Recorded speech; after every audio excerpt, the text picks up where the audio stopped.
Welcome back to your homeschool doula, and I have here, Christina. Hello. And also we have Pamela here, and they're going to tell us about some cool clubs that are going on for kids. So I'll move out of the way and let them take the center stage. Well, I run Lego Club, and it's simple. You come in, you get a bucket of Legos, and you build. I have a theme each week.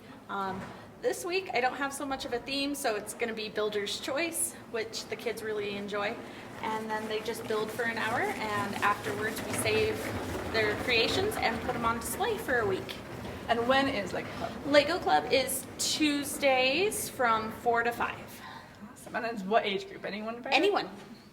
The more the merrier. We're all kids in Lego Club. It seems like we have lots of buckets of yes, Legos here behind I got you guys. lots of buckets, like Legos for days. And we have Mega Blocks and Duplos for the little ones if you're afraid of swallowing. Perfect. Big ones too. Sometimes I need a Duplo day. Love it. That's fantastic. Yes. What other ones do you have? Wednesdays, same time, 4 to 5, we have STEM Club. That originated from a grant, or with a grant from the Central Utah Water District. And we have just little lessons. Each librarian has taken a month of the year, and we talk about things that relate to water, which when you think about it is literally everything. Yeah.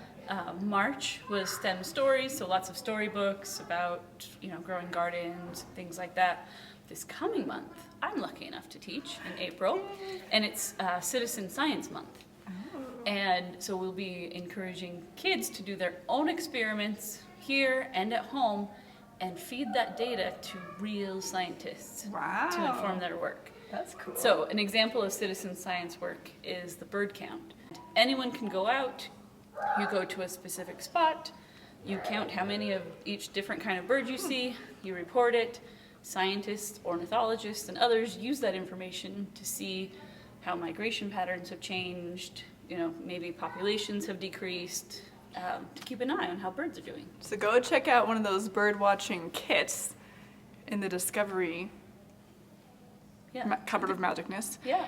And then go to the science class, a STEM water class, and then go out on your field trip and count birds and send it to real scientists for real data. It's fantastic. How awesome is that for a homeschool lesson?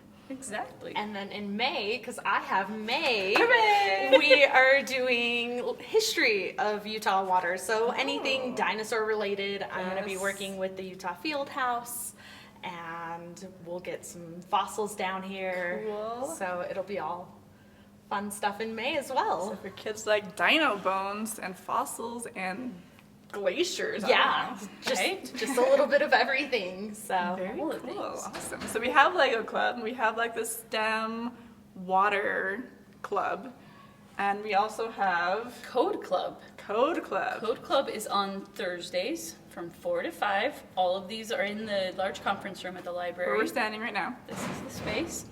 And Code Club is particularly aimed at youth 8 through 17. Essentially, they need a reading level that supports them being able to code independently at least some of the time.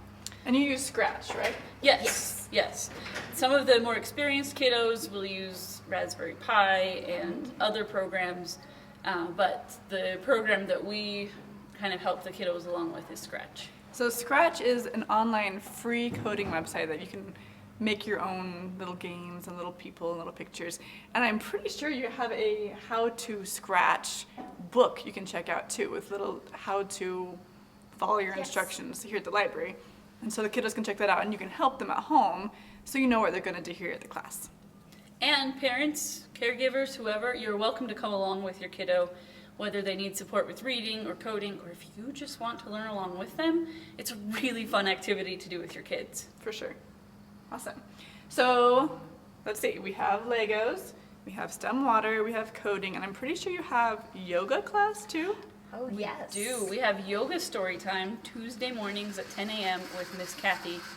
She is a hoot. Kids have the best time.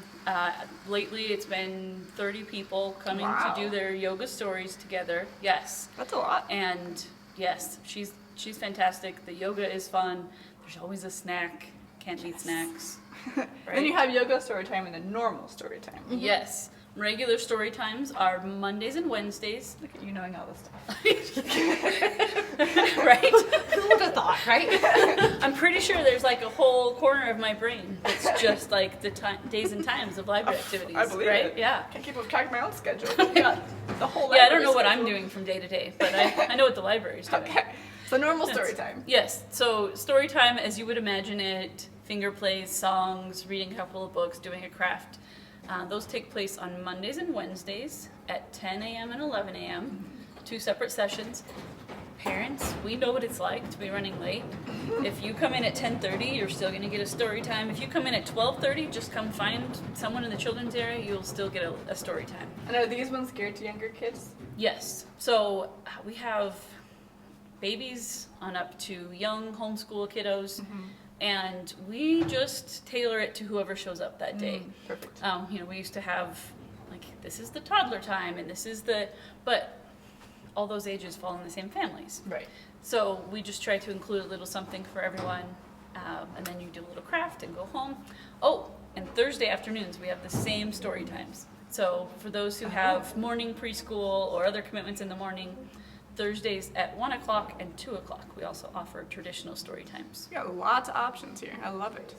Anything else we're missing with clubs? During the month of April is Camp NaNoWriMo, which is National Novel Writing Month, Yes. but it's 20 times easier. So in November, it's National Novel Writing Month, and the goal is to write 50,000 words or more.